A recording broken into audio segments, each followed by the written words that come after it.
Okay, if I could have everyone's attention, please. This is the July meeting of the Wilson County Board of Zoning Appeals. Appreciate everyone joining us this morning. We have a prepared agenda that has been publicly advertised. Do we have anyone this morning who would like to withdraw their case or have their case deferred to a meeting later in the year? And if not, the agenda will remain as published. We have a court recorder here this morning that's taking a record of our proceedings. If you would like a transcript of a particular case, that would be at your expense, and if you would please see the court recorder at the conclusion of our meeting this morning. Just a reminder to everyone, if you would please silence your cell phones. As we go through our agenda, we'll call each case, we'll read the particulars, we'll ask for the applicant to come forward to the podium and make any statement they would like to the board, and then after the applicant has had an opportunity to speak, we'll also give the others who are present, whether you're speaking in support of the particular case or in opposition, we'll let those folks have an opportunity to speak also. When you do speak, if you would please come to the podium and don't forget to give us your name and address for our records.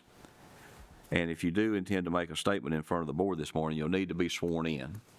So at this time, if you do intend to make a statement, please raise your right hand. Do you solemnly swear or affirm that the testimony you're about to give in front of this board to be the truth, the whole truth, and nothing but the truth, so help you God? Thank you. The staff has made recommendations to the board in regard to each case, and we will be considering those recommendations as we decide on each case. Another reminder, the meeting this morning is being taped for later telecast on Wilson County TV. That's on the YouTube platform. If you'd like to view it later, it'll be up within 24 hours normally. The law requires that each public meeting have a general public comment period. Now, we're a little different because we have a public comment period before every case. So, you know, when each case is called, we'll have time for folks to come and make whatever comment you'd like to make. But I'm required to open the floor at this time for a general public comment period. If anyone has any general comments they would like to make to the board, we'll hear those at this time. And we have none. I'll close the general public comment period. Before we move into the regular agenda, our attorney, Mr. Jennings, has asked for the opportunity to address the board, and we'll recognize him at this point. Mr. Jennings.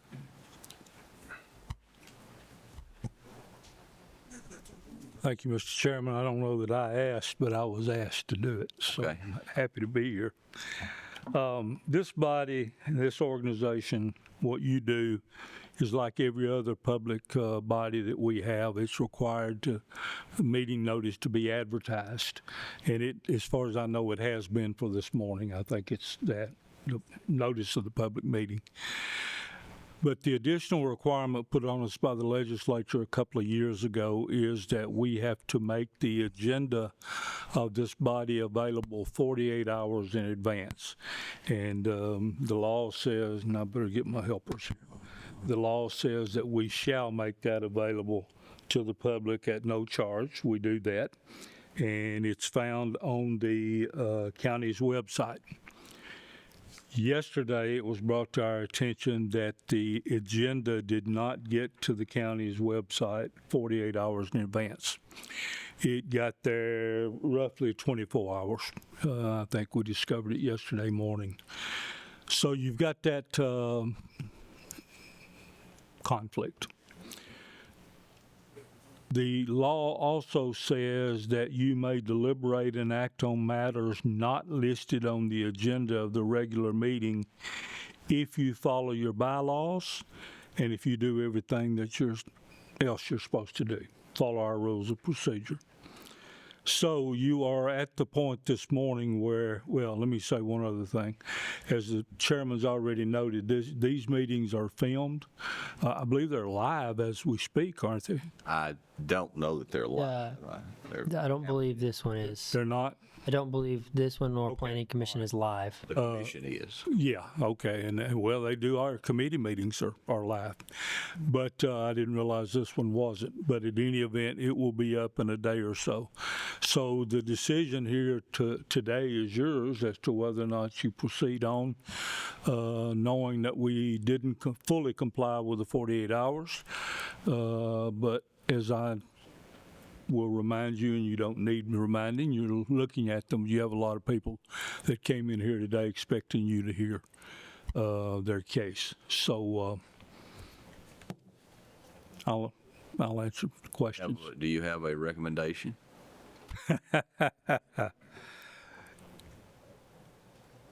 I do, and I would say go ahead with your meeting. We've made the announcement, we've acknowledged that we did not fully comply with the law. And the effect of that is if you wanted a copy of our agenda and you went on the County Commission website Tuesday afternoon, you couldn't get it. But if you wanted it yesterday, you could.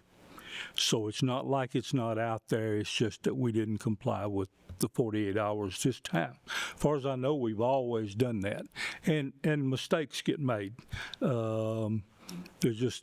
It's going to happen from time to time. People are human. But you got a lot of people here today that have, and with this being a morning meeting, perhaps they've taken off work to be here. So there may be a question or maybe a complaint about you going ahead, but we'll deal with that as it What comes up. action does the board need to take if we decide to move forward? I would say just go on, acknowledge what we've said, and go on with your business. And You're on the record, we've heard it. If we decide to go on, that's all that's necessary. yeah, I think so. Something else that would be necessary, though, is if you decided to recess this meeting and come back at a later date. But it would be an easy call for me if I was standing here today saying the agenda didn't get published. That's easy. But it's out there, we just missed it. And I'm saying we, being the county, missed it by about 24 hours, maybe 26. So But you're saying as I hear you, the needs of the people that are here must be considered. And the general intent of the statute has been complied with, but not the time frame. that's correct, and I think that what you said about the needs of the people, those are pretty much paramount when we do our work. That's why you're here, you're public servants. But I would also say that, and perhaps I don't have the right to say this, but I will, but I suspect the legislature did not mean for this to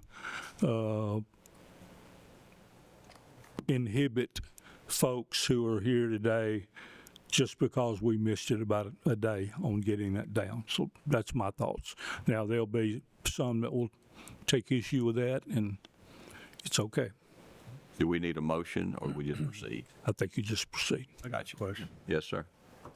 Yeah, has there been any complaints so far? We have complaints at other meetings, and basically Mr. Blades, it centers around some of my decisions. And, you know, as a public servant and as a public official, I'm fair game on that. I understand that. But we have, I think, the fact that we missed the deadline was brought to our attention by one individual. I don't think we found it. It was an individual, I think, out there that monitors those things and let us know. Isn't it still putting a Lebanon Democrat? It's not in the Lebanon Democrat, it's in the Wilson Post. But it's Might be a put in difference there. between public notice and Was actual. that put in Yeah, there is. prior to 2 days? Yes, Yeah, yes. the public notice is fine. Yeah. And the agenda is something different. This is something that was just added 2 or 3 years ago, although most people do an agenda anyway. But the law allows it to be published on the county's website, so you don't have to spend a lot of money putting the agenda into print circulation. But there's some people that'll read this to the full letter of the law, and I have to tell you, if we read it to the full letter of the law, we missed it. I mean, would it be fair to say, or just go on the record and say, for the people, the public that's here today, took off work, rearranged their schedule to be here, that we allow this meeting to go on, to not punish them on a mistake the county made, which might have just been a clerical error? Would that be a fair statement? That would be a Go on the fair record with? I think that'd be a fair statement. Okay. Does anyone on the board object to proceeding? No. No, sir. Seeing none, we will proceed. Yeah. All right. All right, next item on the agenda, members of the board, you had the minutes sent to you several days ago from our June meeting. You've had a chance to review those. Are there any corrections that need to be made to our minutes from the month of June? And if there are none, do I hear a motion to approve those minutes? Motion to approve. Have a motion, do I have a second? Second. Have a motion and a second to approve June's minutes. All in favor, vote aye. Aye. Opposition, vote no, and the ayes have it. Our first case is case 4412, Charles Leftwich, variance to waive fee to replace a home that burned May 25th, 2024. Variance is from the setback requirement of 8 feet between numerous accessory structures. Property is located at 1839 Double Log Cabin Road, tax map 34, parcel 9.06, zoned A1 agricultural. Property is 9.10 acres. We get staff recommendations now on 4412. Mr. Chair, the applicant is requesting a variance to waive the fee to replace a home that burned and building separation variances between multiple accessory structures. And that the accessory structure variance will roughly affect 10 structures on the property. A variance of 5 feet between structures will bring all the structures into compliance, as the closest structures on the property are 3 feet apart. I do want to iterate that not all of them are 3 feet apart, but this is a request to kind of cover everything on the property, so a variance of 5 feet will cover everything. The permitting office will waive fees for new construction if permits are pulled within 1 year of a disaster. However, the home on this property burned in May of 2024. There's no language in the zoning ordinance granting staff the authority to waive fees for replacement permits. However, the board may consider this request. If this request is granted, the stormwater office wants to let you know that they are also going to waive the stormwater fee for this structure as well. In regard to the setback variances, this is not an older tract of record, with the lot being created in August of '74. Therefore, given the language in the zoning ordinance, staff cannot recommend approval of the variance request. Now, hold up just a minute. I'm trying to,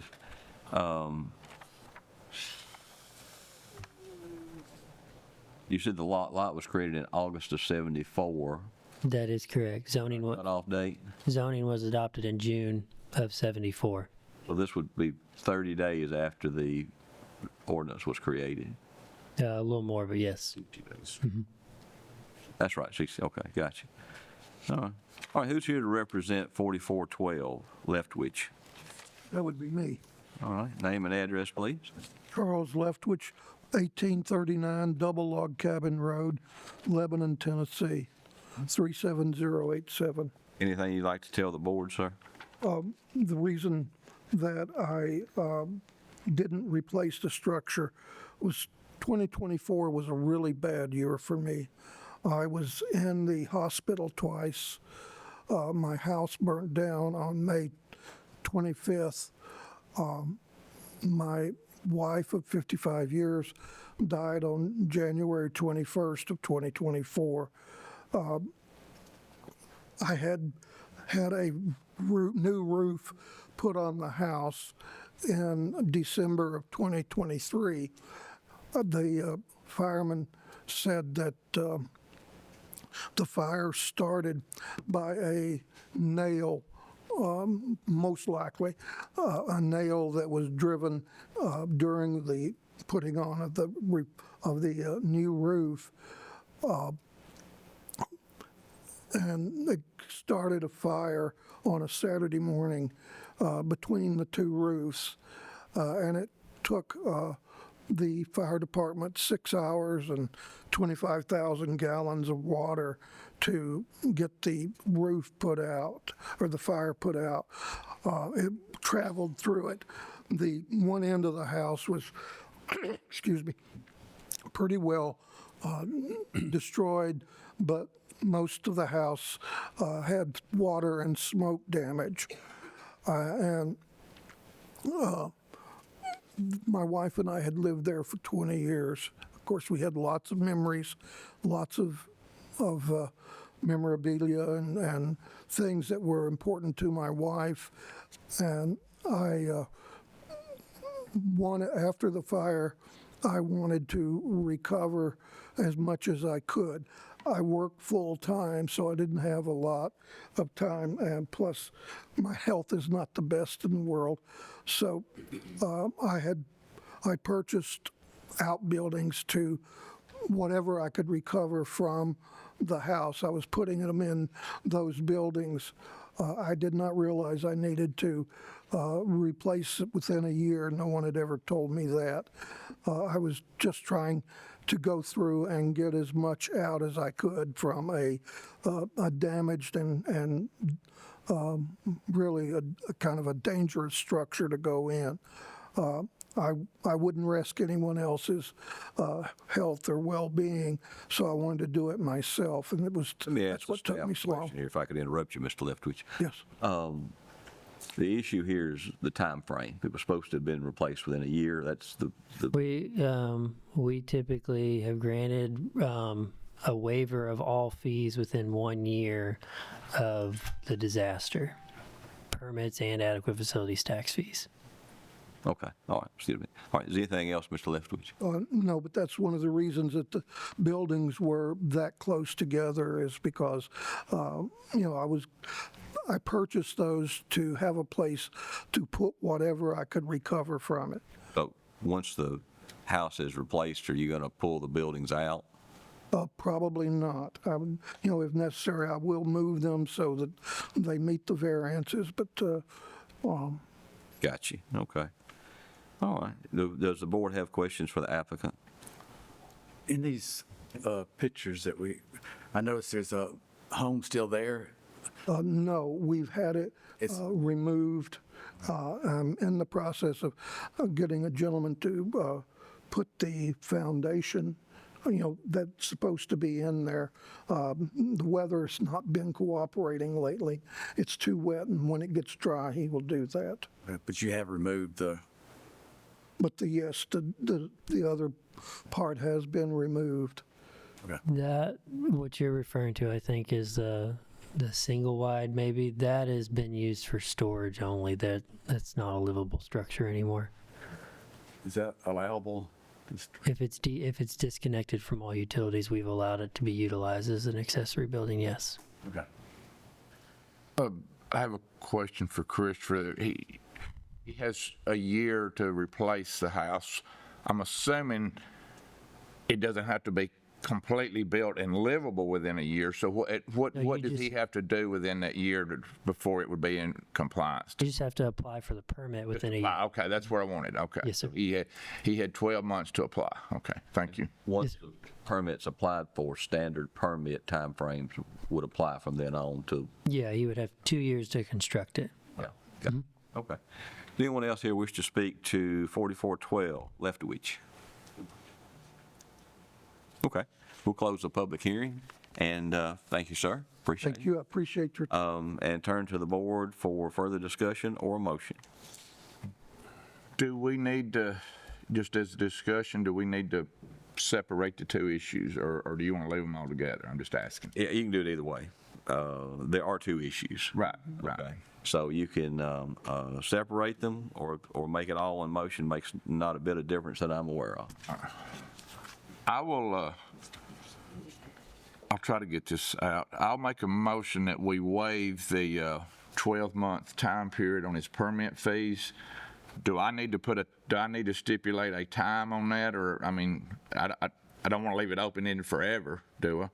I think it would be appropriate to state a date Within, at which time the permit must be applied for, like by September 1st. that's so many months from today. Or so many days from the day, you set something they can deal with. Sir, how much time would you need to actually go in and get the permit? Less, probably a month, because I've already purchased the replacement Okay, structure. okay. And all I'm doing now is just trying to get everything, So 60 days from the day would be plenty of time. yes. So that would be my motion, that we would waive the theft and then give him 60 days to go in and that's just touching that. I'm not going to the accessory to it, buildings. So we'll talk about that. Yes. All right, we have a motion. Do we have a second? But the motion is to extend the permit application deadline until 60 days from today. Does he have a second? I'll second. There's a motion and a second. Discussion on the motion. And if there's none, all in favor vote aye. Aye. Opposition vote no. The ayes have it. Okay, does anyone wish now to make a motion in regard to the variance on the accessory buildings? Okay. Christopher, if we don't do anything on the accessory buildings, can he get a permit? No, because the property would not be in compliance. Okay. So, we've granted him an extension to apply for a permit, but just so the board's aware, we don't have to do anything. But just so the board's aware. Then he can't get his permit. He can't get his permit unless he removes them all. Or he doesn't have to remove them all, he just has to separate. It has to, that's not remove, move. Yeah, okay. He has to move them all around. And I guess if we were to, this would conflict my first motion if we gave him a certain period of time, like a year, to move them. Well, then obviously that would void my first motion, would it not? It would make it impossible. Yeah. I dug a hole, didn't I? It's your hole. I'm gonna quit digging then. Well, that's the first thing you do. Exactly. How many of them, there's over a dozen structures, accessories. How many of those need to be corrected? All of them. All of them? They all do. Looks like it'd be quite a chore to correct all of it. He could remedy, I think, all the situations with strategically moving just 3 of them, because some of them have 3 structures that are side by side, and if you just pulled the middle one out, it would remedy a lot of the situations. So I think there's a possibility to just move 3, but I'm not on the ground right now. They're small enough you can move them with a tractor or whatnot, aren't they? Most of them are, yes. 8. There's 8, but moving, he's telling us by moving 3 of them, the variance would not be necessary. So if we leave it alone and he moves 3, he's good. But he's got to get them moved in 60 He's days. got to get them moved in 60 days. Now, another option would be to reconsider the original motion and amend it to 90 or 120 days of time. That's about the only thing I can think of. I'm open to that. I mean, I'm open to. I think we ought to have a motion to correct them, pull them Okay. out. Say that again, Kerry. I think we ought to put it in there where they are moved and get rid of those issues Okay. before we ever start. Let me call for a motion to reconsider, and since everyone voted aye, anyone can make that motion. I'll make a motion. We reconsider my original motion. All right, does he have a second? Second. All right, have a motion and a second to reconsider the original motion. Is there any discussion?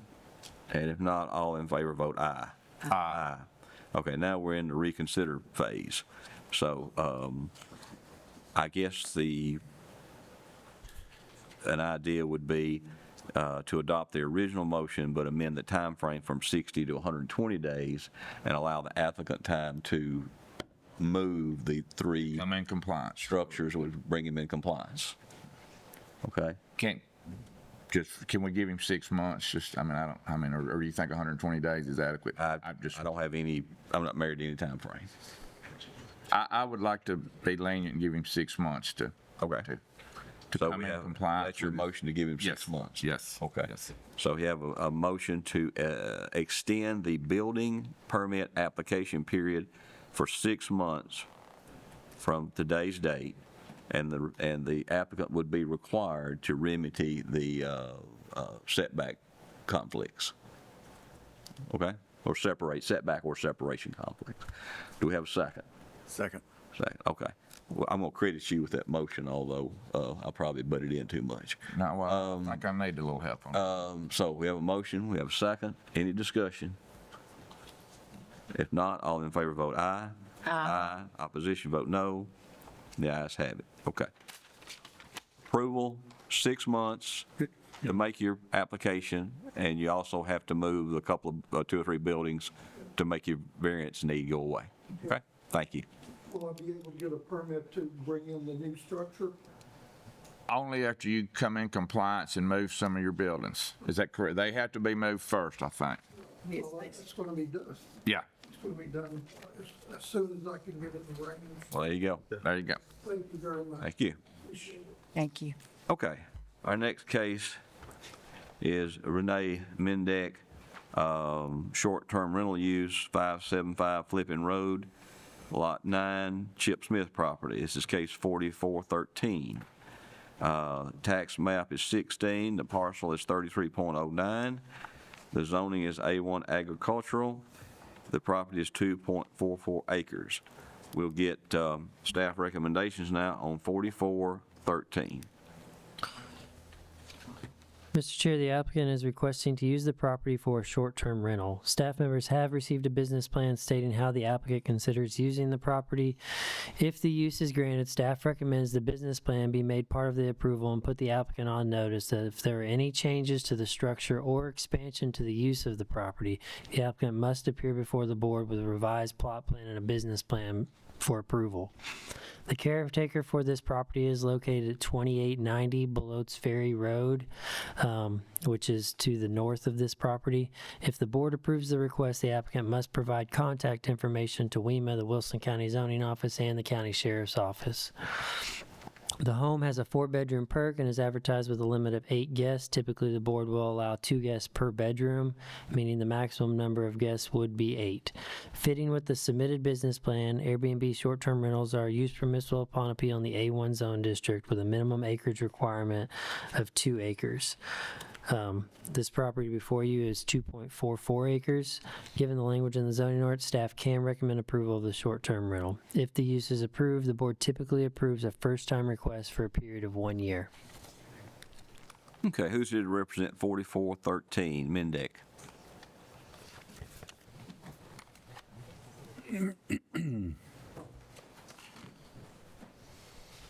Good morning. Name and address, please. Renee Mendek, 575 Flippin Road, Lebanon, Tennessee. And what would you like to tell the board, ma'am? I think that actually everything has already been shared by Mr. Lawless over there, and I'm just here to answer questions should there be any. For the record, this is a 4-bedroom perk site, so you're limited to 8 residents, is that? Yes, sir. And also, for the record, your caretaker is on Belotes Ferry Road, which is not too far away, is it? That's right, just about around the corner. Okay. And what are the quiet hours? Have y'all established quiet hours? Yes, sir. They are from 10 p.m. until 8 a.m. Okay, and that will also be part of the record, along with everything else that's required. That's correct. I think it's all in the business plan there that was included. Yeah, I know, we've got 2 or 3 of these this morning. I'm getting mixed up as to what's where. Okay, good deal. Does the applicant, does the board have any questions for the applicant? Of course, it says 4 bedrooms, because you'll move out. If you have this rented, you'll have to. No, sir. So actually, this was our family home, and 4 children are now grown and flown, so it's much bigger than we usually have time to be in or need to be in. And I work in Franklin, Tennessee, so much of my time is spent down there. But we don't want to part ways with our family home, so it's very infrequently just an opportunity to maybe have it used in another way when we're not there. Other questions? If not, does anyone else here wish to address 4413, Mendek? And if not, we'll close public comment. Thank you, ma'am. And turn to the board for a motion or discussion. I'll make a motion that we approve this. Have a motion to approve Does she have a second? I'll second. Howard, go ahead. No, I was just going to say, I think the records just show that they meet the requirement of being at least 2 acres. They do. Actually, 2.44 acres. Got you. They do, correct. Okay. Other questions or discussion? It's for 1 year. 1 year. That's our policy, yes. Yes. With this being, with the business plan being included, I'm sure you've already covered that, but you've covered that. He did. One more thing, just so you're aware, you're responsible for keeping up with the year date. You won't get a notice, so, okay. Or you may not get a notice, but if you don't get a notice, it's a problem. Okay. Okay, just to make sure we're clear, the motion is to approve. However, the 1-year stipulation is in effect with the motion. Yes, sir. And normally we do 1, 3, and 5. So, all right, any further discussion on the motion? If not, all in favor vote aye. Aye. Opposition vote no, and the ayes have it. Thank y'all. Our next case is case 4414. Benjamin Sticks on behalf of Daniel Russell. Variance of 2,320 square feet from a requirement of 2,000 square feet for an accessory structure without a principal structure. If approved, the proposed structure will be 4,320 square feet. Property is located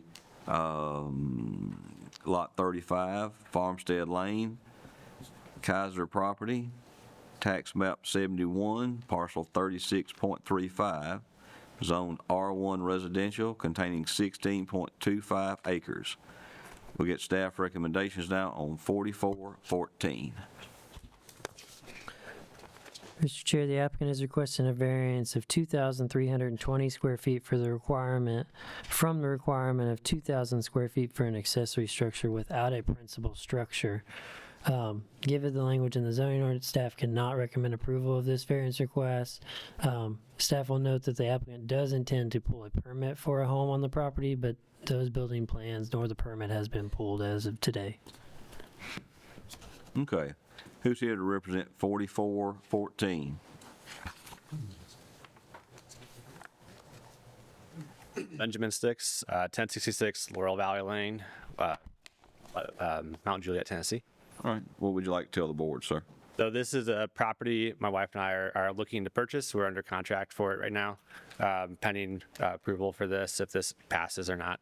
The property is 16 acres.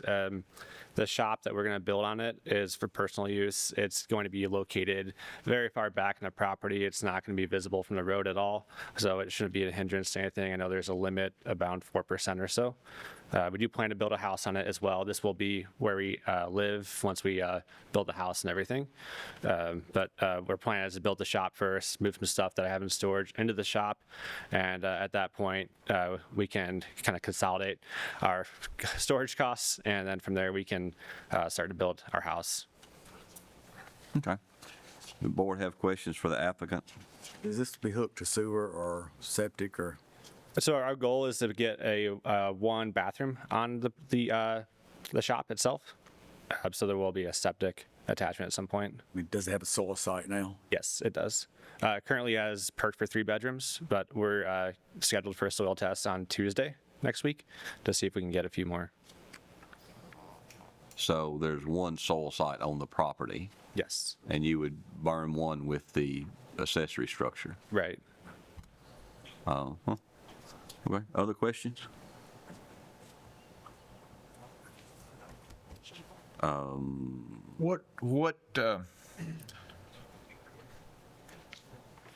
You say it's for personal storage. You don't live there. What exactly are you gonna put in it, I guess? So I work on cars for fun on the side. I've got a couple of project cars that I work on. I've got a lot of tools. We hope to someday have side-by-sides, ATVs for the property. It is 16 acres, so getting around is going to be a chore. So things like that is the primary use of it. You say you work on cars, some like mechanical type work, or but whatever type work it is you do. Is this your own personal cars or? Yes, completely personal. I don't have a business or anything like that I do this for. I don't intend to help anyone else. That's not something I want to get into. You know, the county commission sets our ordinance. They set these rules. And they've said without a primary structure, 2,000 feet is the limit. I think from time to time, we've granted some small variances just because of topography or some, for whatever reason. But this is over 100% variance. This is a big old building. And I don't know what their reasoning was for setting the limit at 2,000 feet. I think it's 2,000 feet, isn't it, Karen? Yeah. I don't know what their reasoning was. It really didn't make any difference, but that's what they said. So I'm having a hard time putting my arms around, you know, other than you'd like to have it, you know. There needs to be some type of verifiable hardship or, you know, some reason that we would fall so far out of line with what they've told us they want. I think the justification that we have, at least in our heads, is that a lot of properties in Wilson County seem to be rather small. Not many are this large, where in this case, we're not even going to be close to touching 4% of the property size. 16 acres is very large, it seems to me at least. That And if you build a house, you're unlimited on your accessory building. Once the house is constructed, you know, you can do, you know, 4,320 or 43,000. There's no limit, which seems odd. But that's after the house receives its certificate of occupancy. And why it's done that way, I really don't know. But okay. Other questions? I'll say, it's almost like we're going to ignore the ordinance. I mean, you're asking for so much. It's like we're just going to ignore what the county commission has. So I have a problem with that. 2,000 square feet is like the max, so regardless of the size, Didn't they just increase that not long ago? Wasn't it 1,500 at one point? no. No? It's always been the 2,000. Okay. That's the max depending on the size of the property. So if you get a smaller size property, then you wouldn't even be able to build 2,000. It's just his size of the property is larger. And the 4% equals a larger amount, but the ordinance states that the maximum size is 2,000. So he's already gotten the benefit of increasing the size because of the overall lot size. He's able to take it to the max. Right. The way that is written is like for accessory structures without a principal, you can utilize 2,000 square feet or 4% of the property, and it's whichever is less. It's whichever's less. Whichever less, okay. All right. Any other questions for the applicant? Just one quick, when were you planning on building your residence, and is there any particular reason you can't build a resident, and then like the chairman said, you can build whatever as big a building as you want? No, I don't think there's really anything that really constrains us too much. It's just a cost thing, 'cause right now we're spending about $800 a month on storage costs at the moment, that's all. So getting that into the property would be a way for us to save some money month to month if we go through the build process. Well, as stated, we're not telling you can't build an accessory, but I don't know that this variance is going to fly. I don't know that. We haven't voted yet. But up to 2,000 feet, you're already allowed. If that, okay. Anyone else here wish to speak to 4414?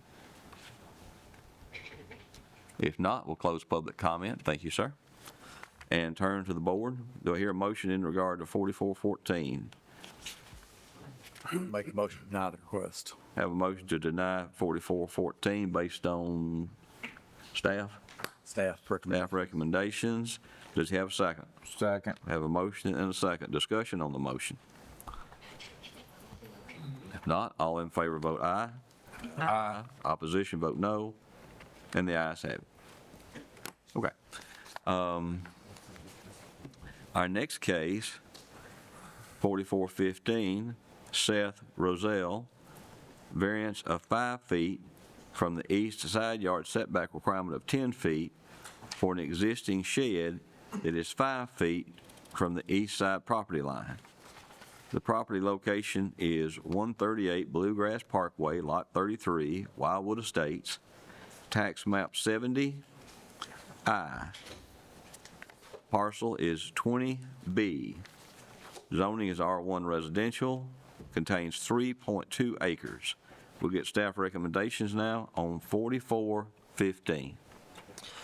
Mr. Chair, the applicant is requesting a variance of 5 feet from the east side yard setback requirement of 10 feet for an existing shed on the property.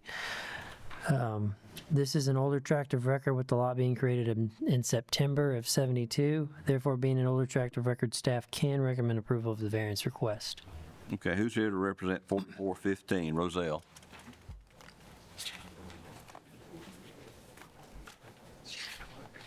Yes, sir. Good morning. Seth Roselle, 138 Bluegrass Parkway.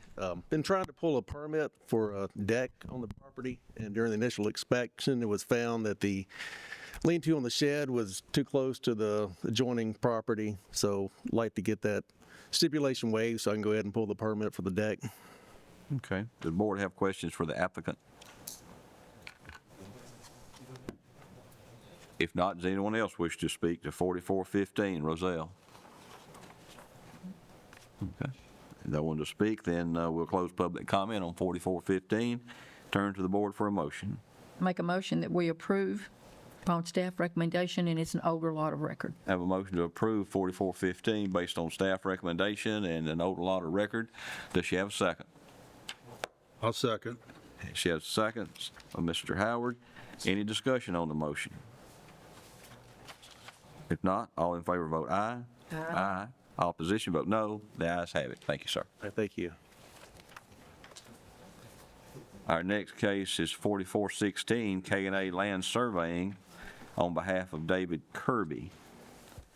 Variance of 25 feet from the lot width requirement of 125 feet.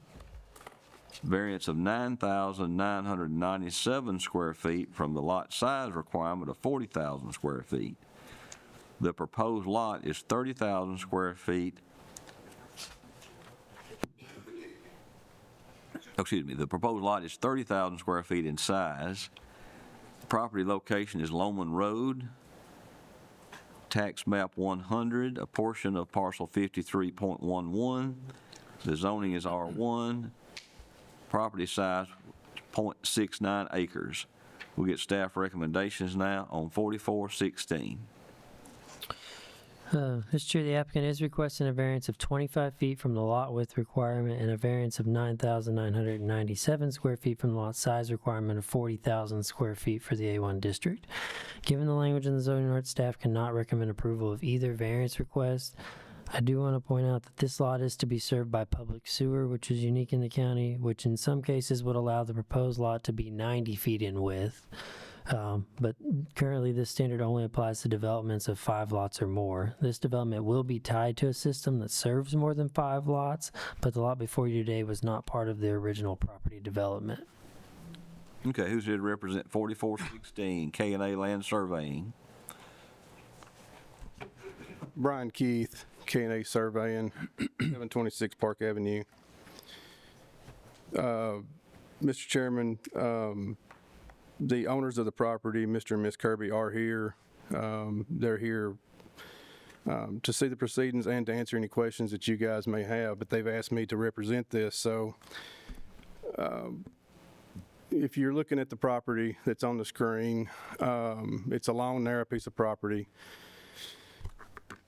So we tried to create 2 lots under the A1 zoning, and there's a couple issues that prohibited that. There is a drain.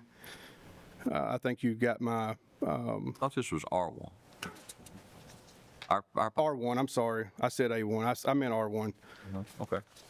I apologize. You've got my drawing. You'll see there's a drain running basically halfway through the property.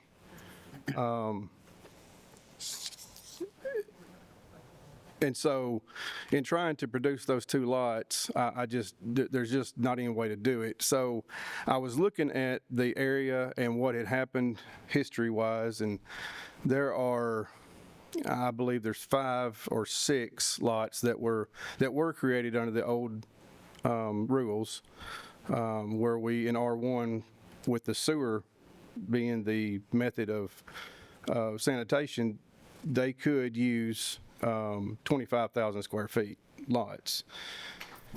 So I tried to get as close to that as I could, hoping that that I could make it as appealing as possible. Mr. and Ms. Kirby are trying to create 2 lots for the purpose of their children building a home. That's what this is all about. They own this property. This is the only property they have, so they would like their kids to live close to them, and that's what the purpose of this request is about. We do not meet the requirements for R1 as it stands today, and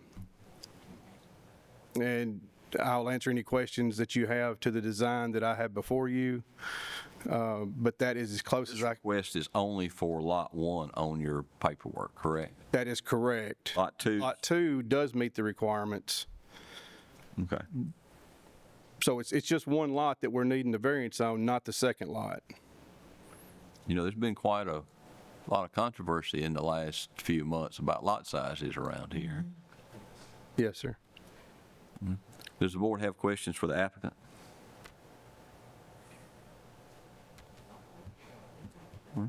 Does anyone else wish to address 4416 K&A Land Surveying?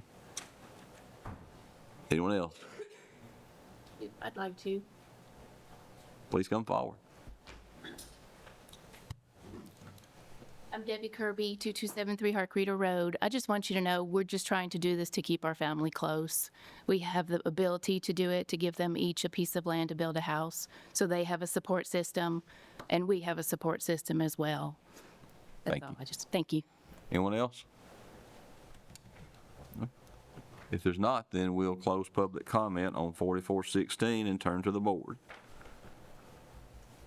Do I hear a motion? Let me ask staff a real quick question. I'm going probably way off base, but I know Planning Commission just adopted a new land use plan, and I know current zoning trumps that. But is there language in that, or somewhere, and we may discuss this later, I guess on the land use plan, does this allow 2 acres on, 2 houses on 1 acre?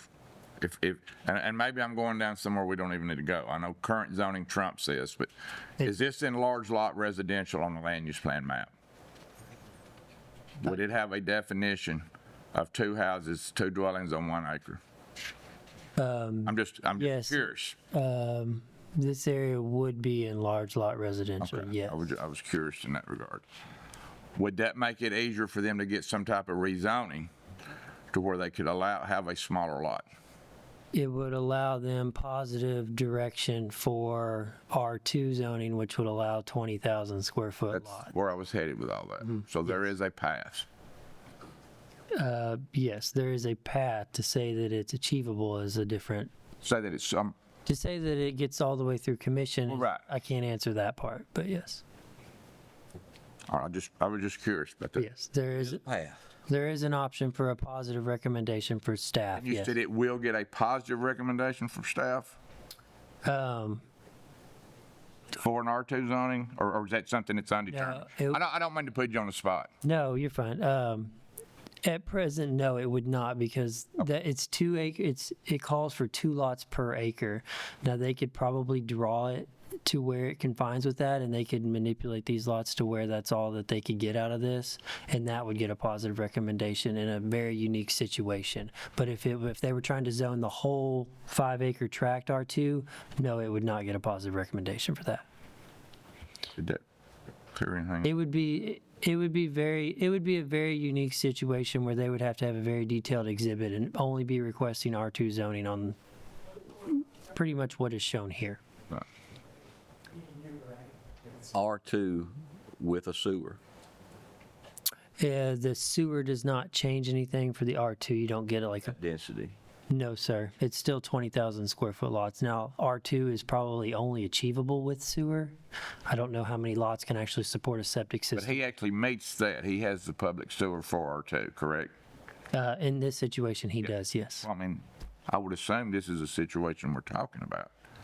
Well, particularly, yeah. Well, I mean, at this moment, I don't know.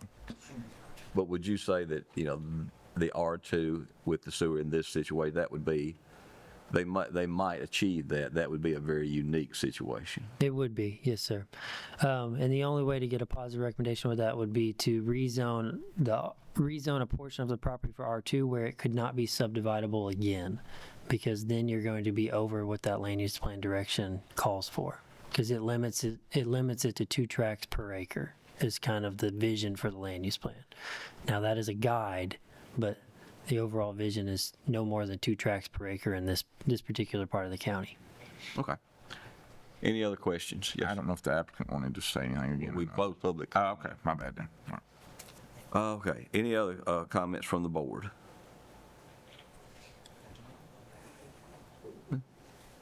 So do I hear a motion in regard to 4416?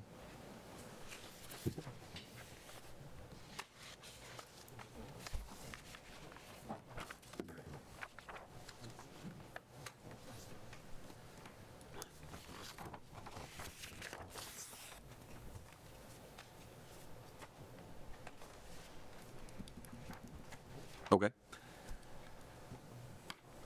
Do you hear a motion? We got to do something, folks. Let me ask one more question. Yes, sir. This little strip going up to Lot 3, what is that for that comes off the road back here in the back? What is that necessary for? And would that make any difference? It does not make any difference as far as the availability or the space for me to get the 2 lots. The reason that's there is for access to the other road from his existing house. I just wondered that. It's not necessary, but if I took it off, it would not change the reason I'm They're not here. going to add to the 30,000. Yeah. Your question is why are we burning 50 feet going to west when we face east? No, he's not talking about the 50 foot. He's talking about the little strip that I left for him to access the road. Like this? Yeah. Yes, sir. It's 16 feet. It's not a true access. No, it's just, it's not a legal lot access. It's just an access. You can put a driveway in. Would add to the 30,000 to help it any or not? Well, yes, I couldn't get to 40. That little sliver is roughly. I can get that a little bit closer, but I think if you're gonna, is deceiving. It's not going to help it That, do it, but it's not going to help. yeah. Way to get it. yeah, I know, and I could make the 30,000 square foot lot 32, 33. I didn't really see how that changes anything. Gotcha. Okay. All right. I'll call for a motion twice. We haven't got a motion. I will move to deny case 4416. Do I have a second? Second. I have a motion, I have a second. Discussion on the motion. Oh, and by the way, my motion is based on staff recommendation. Do we have any discussion? If not, all in favor of the motion as stated, vote aye. Aye. Opposition, vote no. The ayes have it. Okay, our next case is case 4417. Chris Thompson, on behalf of Steve Griffith, request of 11,500 square foot variance from the requirement of 2,000 square feet for an accessory structure without a principal structure, and a variance of 6 foot 5 inches from the height requirement of 30 feet. If approved, the proposed structure will be 13,500 square feet and will be 36 foot 5 inches in height. Property is located at 1700 Tate Lane, tax map 73, parcel 18. Zoning is R1 residential. Property is 27.63 acres. We'll get staff recommendations now on 4417. Mr. Chair, the applicant is requesting a variance of 11,500 square feet from the maximum size requirement for an accessory structure without a principal structure, and a variance of 6 feet and 5 inches from the maximum height requirement.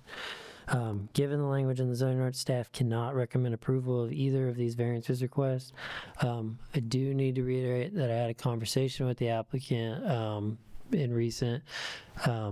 They would be willing to, and they'll have to confirm this on the record because I had it too late to add it to my notes, but they would be willing to withdraw the variance request for the size, but they would kindly they still kindly want you to consider the height requirement for the structure. And that height is being measured from the finished floor of this accessory structure. Okay, who's here to represent 4417 Griffith? My name is Steve Griffith, and I currently live at 1614 Tate Lane. Yes, sir. So I'd like to kind of tell you a little bit about the property and my intent for it. I currently live 2 houses up, and before that I lived about 150 yards in the city and moved out to the county. And this is going to be my final home. Bought the land because I didn't want it to become apartments. Was going to put estate homes in there, drove the land, fell in love with the land. I have 12 children, I have 13 grandchildren, and I have 3 great-grandchildren. And I'm building this to be the place where our whole family lives until I die. I have 9 lots within 200 yards of here for my children to start building homes on. I've lived in Wilson County for about 25 years. I love it. I love everything about it. So this is my final place. This is not for anything other than a beautiful place to finish my life with my children. And I want to build this building mainly beforehand to store building materials. I'm taking a lot of the materials are coming in from Asia and from Europe. And so I don't want to put plumbing in it. I don't want to put anything else in it. I just want to build it because the house is going to take about 3 years to build. So all the materials are there waiting while I'm building the house. And so I'm not asking for, all I want to do is get the right structure there. I'm not asking to be able to heat and cool it, to put anything in it. When it's done, it'll be used as a garage, not as anything construction related. It's a very pretty building. And the kids will play in it, and it'll be a place for our family to gather and have big events, but nothing commercial ever. I've already built a wall around it that was a huge investment that, again, to keep it safe and for the family. We've got a walking trail in it. We want to have small farm animals in it. I mean, it is truly just a home, and I'd be happy to answer any questions y'all have. I just wanted to make sure you knew what the purpose was. Mr. Griffith, I won't go through the discussion from earlier we had with the other gentleman, but you were here, I think, and you heard that. Yes. So there's no need in going through that again. That's right. Does the board have questions? Yes, so staff, Mr. Lawless just made comment that you and he had spoke and you were wanting to, I thought, withdraw building the building before you had a primary structure. You didn't touch any of that, but he touched on it. So I don't. What's actually in front of us? So we would like to withdraw the size variance because that's not going to be an issue because we're willing to pull the permit for the structure for the home before we pull the structure permit for the barn. So we are willing to withdraw that because, of course, the size is not an issue once you have a dwelling permit pulled. The only thing is we do need the height difference because it's a single slope roof. And it's a little less than the 6 foot 7 inches because when we were reading it's the average grade around the building. Well, it's not the one that from finished floor. Okay, so then it would still be the recently changed. Okay. Well, it has not been changed. It won't. If that gets changed, it'll be changed on Monday. Is the goal? Okay, we're corrected. It's now the average as we sit here. So then it would be about a 4. We're going to talk about that later. It'd be just under 4 foot if you did the average. And I spoke with the fire chief in Mount Juliet about it. I think that was put in there to protect from if there's a fire that they're able to reach it. The new fire hall in Mount Juliet, because they're, even though we're in the county, they would show up on a fire because they kind of do it together, the county and the city, especially since across the street is city for me. And he said that the roof, because it's really just the pitch of the roof that's doing most of the climbing past that variance, and it's just an overhang for the design. And he said that would not be an issue reaching with their equipment. And so I just say that just because I was trying to do all the research of what that additional foot could cause a danger zone. Because again, my family's going to be in there. I want it to be very safe. Okay. Does the board have questions for the applicant? And let me restate, the size variance has been withdrawn. We're only dealing with the height variance at this point. So with that being said, does the board have questions? Is the height variance at 4 foot or 6'7"? Has the applicant said 4 foot? Would that be? We've got 6'5". Well, it depends on if you're using today's law or the law. If it's the average height around the building, the average grade around the building, then it would be about 4 foot.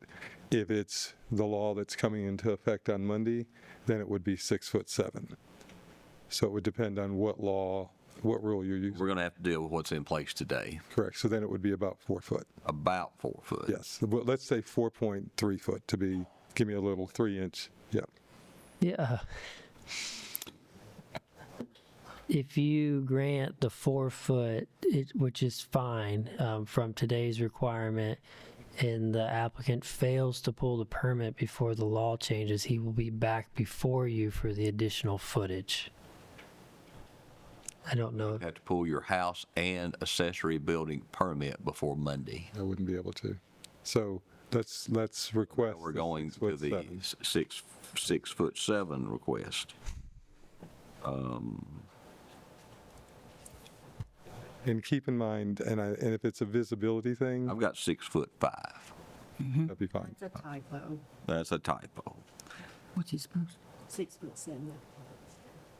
Okay. And if it's a visibility issue, there's a wall that's 10 foot tall, solid all the way around, which cuts off a lot of the visibility. There will be some, but it helps lower some visibility from the road. And the gates are currently up, like the gates are to enter, but we have not closed them yet because there's a lot of deer we're trying to get out of the property. We don't want to lock them in there. So there's steel up, but deer can jump to it. But there will eventually be slats, so there won't be any visibility in once the property is finished, up to 10 foot. So the first 10 foot of the building would get cut off by that wall. And Okay. So does the board have any questions for the applicant regarding the 6'7" height variance? And if not, okay. Does anyone else wish to address 4417? Yes, would you come forward? But y'all come on up here. We'll get you, we'll see what you got to say. Go ahead, ma'am. Joan Giltner, 1409 Tate Lane. As Mr. Griffith has stated, some of what I say might be moot, but I'm going to go ahead and get on the record. As Mr. Griffiths has stated, this walled compound at 1700 Tate Lane is being built as a safe haven family farm for the owner's extended family. I'm not sure how a 13,000 square foot warehouse supports this vision. My first concern is the sheer size of the building. A building of 13,000 square feet will have a footprint of over 110 feet by 110 feet. And at over 35 feet tall, it'll stick out like a sore thumb. Given the topography of the property, which gets pretty elevated as you get back into the property, and the slope of Tate Lane, the building will seem much higher than 35 feet. You will be able to see this building pretty clearly when coming down the lane towards West Division, as you can currently see existing construction activities right over the 10-foot wall. While trees partially obscure the view when leafed out, this is not the case through the fall and winter. My second concern, and I don't understand the zoning and permitting process, was assurances that this facility, that a facility this large would not be converted to some other function, a maintenance garage, entertainment venue, or any other activity not conducive to the country setting of Tate Lane in the future. I'm not against development. I just want to make sure it's consistent with the country setting of Tate Lane. Thank you. Thank you for your time. Yes, ma'am. My name is Sandy DeWald, and my husband and I live at 557 Wilson Drive in the Shady Glen subdivision. Our backyard backs up to the wall. We believe that Mr. Griffith should have been aware of the residential zoning laws when he purchased the property. And based on what I have read, there doesn't seem to be any practical difficulty that requires the structure to receive a variance. While he would very much like to have this very large structure for his family, which I understand, wanting something doesn't justify a variance from what I have read. I understand that now he has withdrawn the size variance request, which was ginormous, but the height is definitely a concern for the neighbors. The size would have created a very much commercial-looking appearance of this structure. And we believe because of that it will adversely affect our property values. The wall, I believe he said it was about 10 feet. Depending upon the grade and where you are, that wall is probably more in the line of 12 to 14 feet, maybe even 15. It is a solid concrete wall that surrounds a 27-acre property.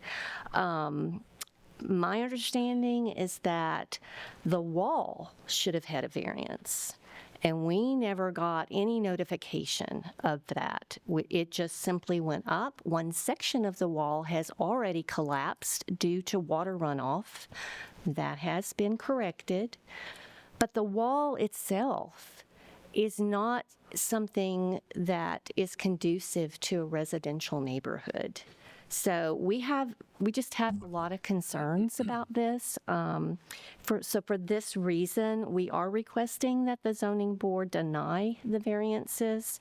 And at a minimum, now that he has withdrawn the size, at a minimum, I was going to request that you deny the height, because the height is, particularly in the winter, it's going to be higher than a church that you would look at. I mean, it's not something that is conducive to the setting where our homes are. And I appreciate the time to speak to you guys. Thank you very much for your work. Okay, anyone else wish to address 4417? Yeah. Good morning, Sharon Nolan, 1409 Tate Lane. I live just up the road a piece. Unfortunately, some of y'all may have seen Tate Lane's been on the news quite a bit this past week. And we've had some runoff, flooding, road failure, collapse, things like that,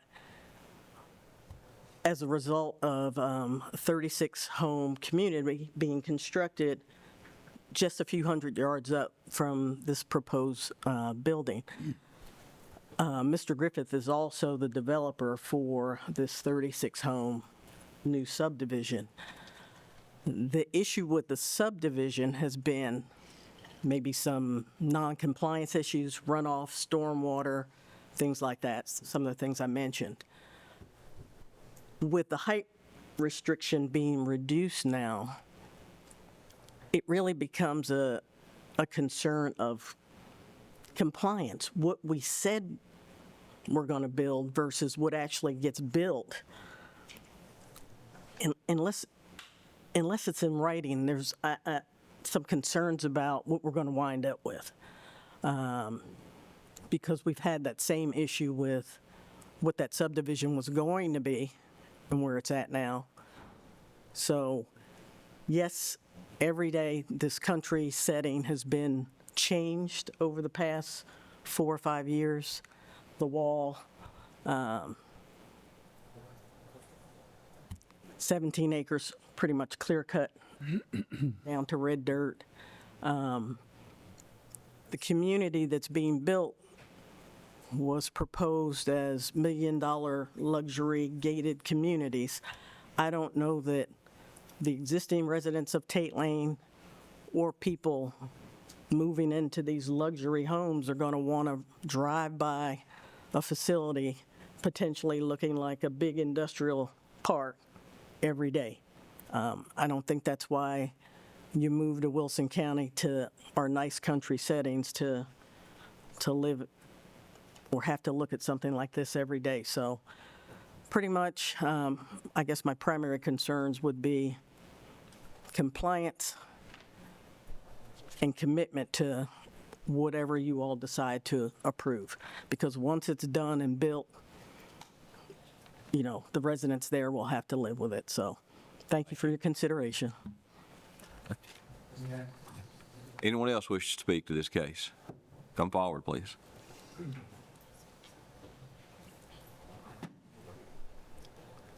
Good morning. I'm Chris Thompson, reside at 3630 Glen Lily Road in Bowling Green, Kentucky. I'm a employee of Steve Griffith, longtime employee, longtime friend. Have witnessed many good deeds gone unnoticed by Mr. Griffith over the years. He's a good-hearted person. He takes other people's concerns into account. I personally believe that what he is asking to do here is I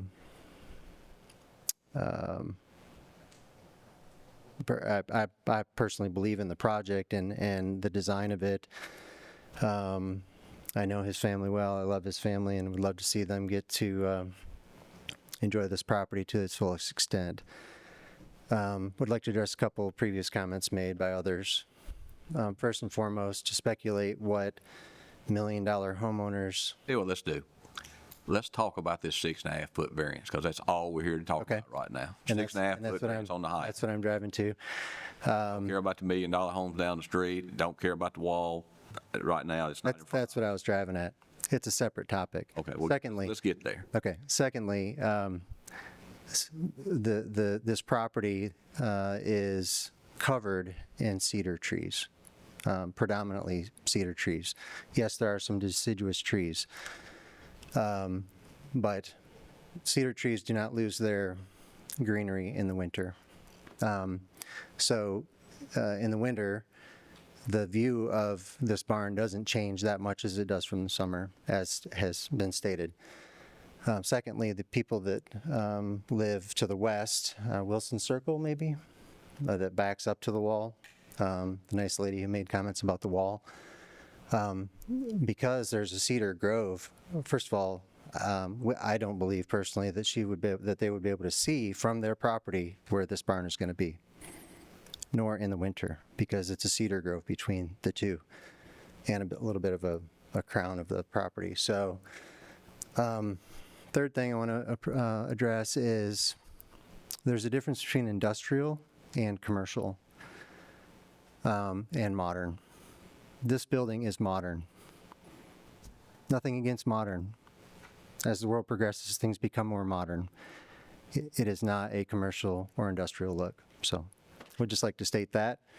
And by the way, I'm a contractor. I would be helping to make improvements on this property. So thank you. Yep. I got a question for him. Sure, go ahead. Since you testified to the cedar tree or, and so forth, from Tate Lane, would you be able to see this building? Yes, that's sir. being proposed? You would be able to see the maybe top half of it. So it would be blocked by cedar trees. I see you got a pond. Partially, depending on what part of Tate Lane you're on, it would be blocked, yes. Okay. Partially by cedar trees, yes. You can see. Okay. Particularly the northeast corner of the property. Thank you.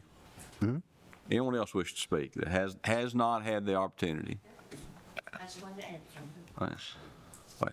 Does anyone have, I see a couple of hands up, people have already had the opportunity. Is this new information? Based on what they said. Okay, y'all come forward. Mr. Griffith, you can go first. I wanted to state, first, the barn is sitting at the lower part of the property. And Chris, dear friend, probably didn't explain it quite clearly. So it meets all setback requirements for the building.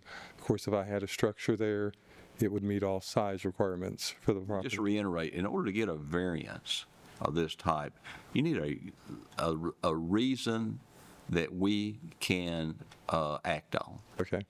And I don't mean to interrupt, but I want to just add, we being this board, but more importantly, the county commissioners have just updated a height variance on accessory structures, not dwellings, accessory, because, am I not correct in saying this? I mean, we're talking about a brand-new ordinance.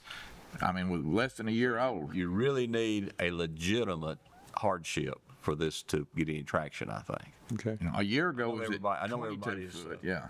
It was, what, 20? 22 foot a year ago. Now it's 30 foot. Right. And now you're wanting 36 and a half foot. So I'm just telling you what the ordinance says. We understand that it's a beautiful property and you're going to do great and it's for your family and many things. It's very contemporary looking building. We get all that. What we're looking for is, and I haven't heard it yet, is there a hardship here that would allow us to even consider this? So, and you're very reasonable, and based on what you're saying here, I would probably say there's not a true hardship, and so I'm going to ask to withdraw our request for the variance, and I will come back with a new design that gives me exactly what I still want, and I'll get that 6.5 foot off just to prevent you from having to make this vote. Okay, all right. Mr. Attorney, to withdraw this whole case, do we need a motion to do so based on He has the absolute right to withdraw. Do what? He has an absolute right to withdraw. So do we have to act? You can, but you don't have to. We don't have to, okay. Well, you'll stand withdrawn. All right, thank you, sir. Thank you. Thanks for your time. Ma'am, I don't mean to cut you off, but he's withdrawn and case 4417 is over, so with no action by the board. Okay. Thank you, everyone, for coming. Okay. Thank you.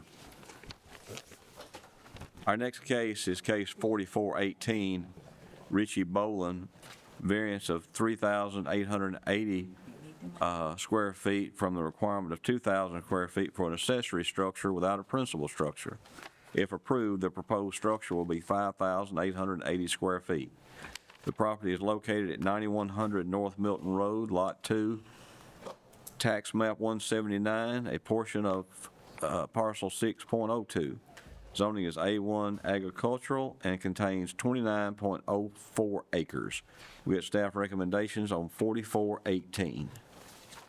Mr. Chair, the applicant is requesting a variance of 3,880 square feet for the maximum size requirement for an accessory structure without a principal structure located on the property.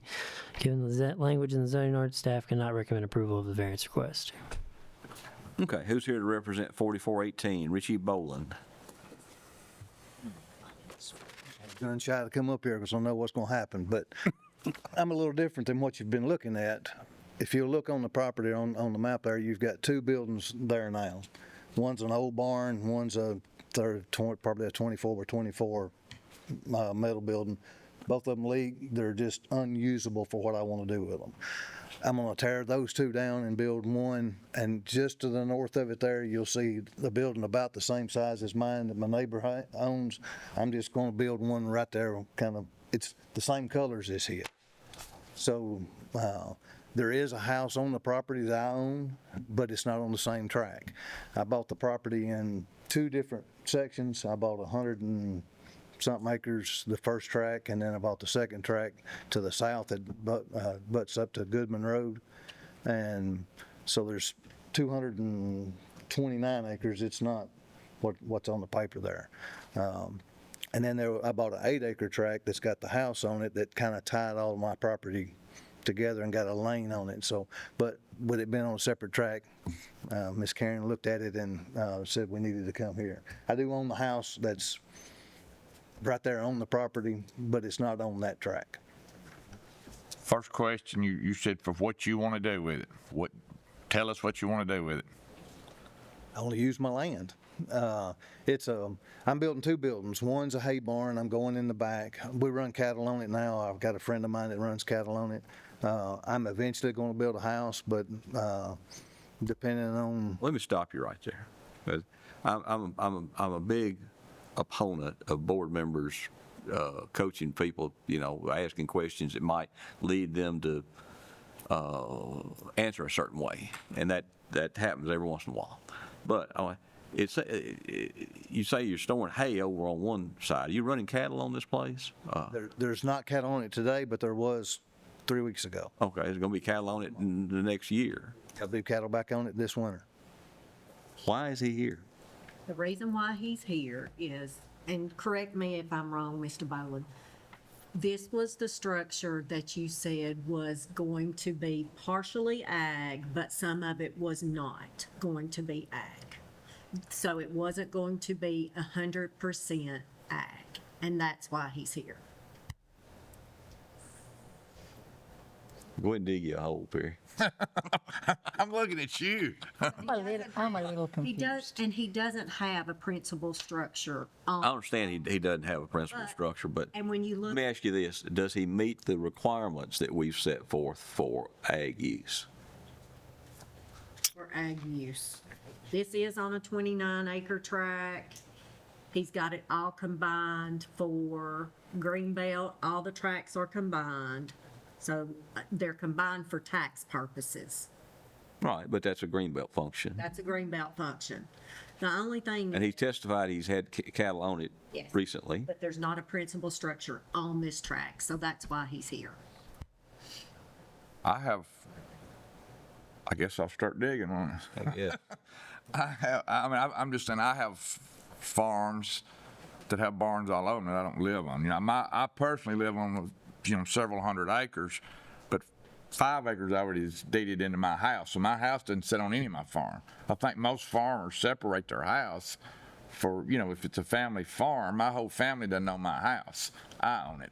But yet I'm not saying this is his situation at all. I'm just saying it's common to have a farm and have your house separated. All of my whole family's got their own houses, and it's all on one big farm. But we got barns that are not attached to the house. And I'm not saying that's his situation, but it may be. I don't know. When you mentioned to Karen Murphy that it was partially agricultural, what's the other part? I'm gonna put a camper in it. I'm gonna store my camper there. Right now the building has got 2 large bays I'll have an RV and a toy hauler. I'll have my tractor, bush hog, skid steer, mini X, all of that I'm using on the place will all store in the same building. But eventually, when, at some point, I wanted to go ahead and pour the slab and everything to build it as a workshop / storage when we move. So I didn't want to. That's being corrected. The reason why we're here is because there's not a principal structure on this tract, not because it was partially ag and partially not. We're here because in the zoning ordinance, it does not give me an option in regards to anything ag without a principal structure. It just states that the limit without a principal structure is 2,000 square feet, depending on the size of the property. But if somebody wants to build a barn, they got to come here? If it's over 2,000, we've never done that. Have we? Apparently, if the house is not on the tract of land at the Not front. on the track. But I didn't think we'd normally done that. It took I've got barns everywhere that don't have a house. I'm talking about it here. I don't remember a lot of those cases coming through here where people had. I don't know. I don't remember it either. Why is it called y'all are calling it an accessory structure. I could see that if I had a house, it would be an accessory structure, but I'm just trying to build a shop on my farm. So. We've had several that's come before the board in regards to a barn. I don't. There's not a house. Well, the subject is not what it's called. The issue is the use. He's testified. He's saying it's a ag use, and a shop is part of ag use if you're going to have a shop to work on your farm equipment. And he has, I would assume, he has the acreage adjoining this to, in some degree, qualify as a farm. Well, this tract is 29. I only wrote it up. I understand that. Tract that he's building this on. But he has testified that there's several, I don't know exactly, quite a bit more acreage that adjoins this that would definitely make it what I would consider a working farm. Tract. the house is on a separate track. Christopher, help me out in regards, is Well, I'm in violation everywhere. ordinance that states that I shouldn't have brought. Every farm I know is in violation. The only clarification we have would just be the Tennessee State Agricultural Law, where if somebody's utilizing a structure, they're precluded from having to follow zoning requirements. They still have to follow all building codes, and the structure still has to be built with a permit. But the fact that that it was going to be a workshop and a barn is the sole reason it's here today. It just wasn't a sole confidence that it was 100% ag structure. Now, if we want to lean on that, we can, and then I would recommend that you don't vote on that if that's the reasoning that you want to take, and just we'll classify it as a predominantly ag structure as determined by the board without a variance.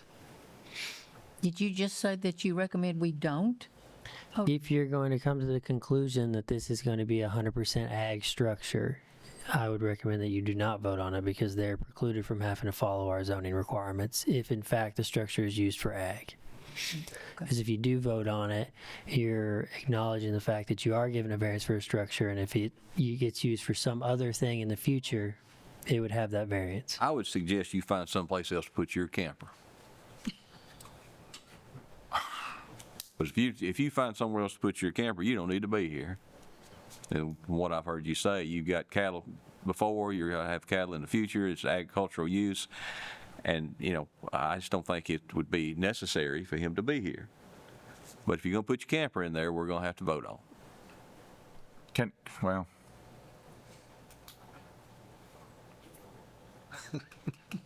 Can I comment? Absolutely. That's just my opinion. Well, okay, all right, well, good. Well, so we're saying we can't have an ag barn, and I can't park my personal truck in my barn? I didn't say that. Well, you said he couldn't park a camper. So a barn has got to be 100% of the floor space. It's got to be agricultural. You didn't say that. Okay.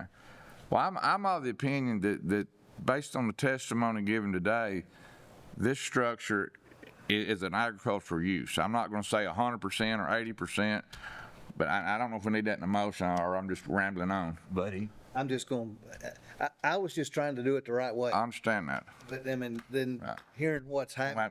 Can I make? You can do whatever you wish. I will make a motion that we, does it need to be in the form of a motion or no, Christopher? I would just say that this board's going to recognize that this structure is for ag purposes, and there's no reason. And four don't. I recognize this is an ag structure or ag building. Therefore, does not need a variance or. I guess you could make the motion that you could request the motion that the board recognize it as an agricultural structure and just leave it as that. Okay, I'll make that. Is that or no? Or do you want to talk about it more? Just a little bit. Okay. All right. Go ahead. We got a green belt in place, correct? Okay. We've got ongoing agricultural activities going on the property, and there's other acres on this property. Yeah. Okay. I've got corn growing in the background. That's fine. Okay. And it's your testimony that that you have ongoing agricultural activities on this parcel. Correct. Okay. All right. Go ahead, Perry. I make a motion. Christopher worded it better than I could. Just do it this way. I'm gonna back out. I'll just withdraw this, and I'm gonna go build the building as an ag barn, and I won't try to pull a permit on it. You still got to get a permit. Not if it's ag. You don't have to pay for it, but you got to get a permit. Your permit, man. That's not what I've been told. Speak for building inspector's office. We would, yeah. He's required a zoning compliant. We would recommend that you still get a permit for the structure regardless of whether or not it's ag or not. So we have documentation of the structure being on the property. The permitting office will waive the fee. You still will be required a stormwater permit because that is a state requirement. They do not waive those fees regardless of the type of structure for stormwater. Based on what I'm hearing now, I think your best move is to let us recognize it as an agricultural structure. Then there'll be no question from anyone. I will attempt to make a motion to recognize it as an. Yes, we recognize this as this structure as an agricultural use / barn. We'll use it. Recognize it as agricultural. Second. We have a motion and a second. Any further discussion? What about the applicant's fee? 2 seconds while you're thinking. Sorry. Okay. Did you second? Oh, excuse me, I second, I'm sorry. All right. One of us did. Somebody did. What about the fee? If it is, if we recognize, but he had to get here to get that decision. Applicant didn't request his fee be refunded, so I think we don't take that up, but that's just my. I think he just wants us to vote. He doesn't want us to go. Okay. All right. Any discussion? All in favor, vote aye. Aye. Opposition, vote no. The ayes have it.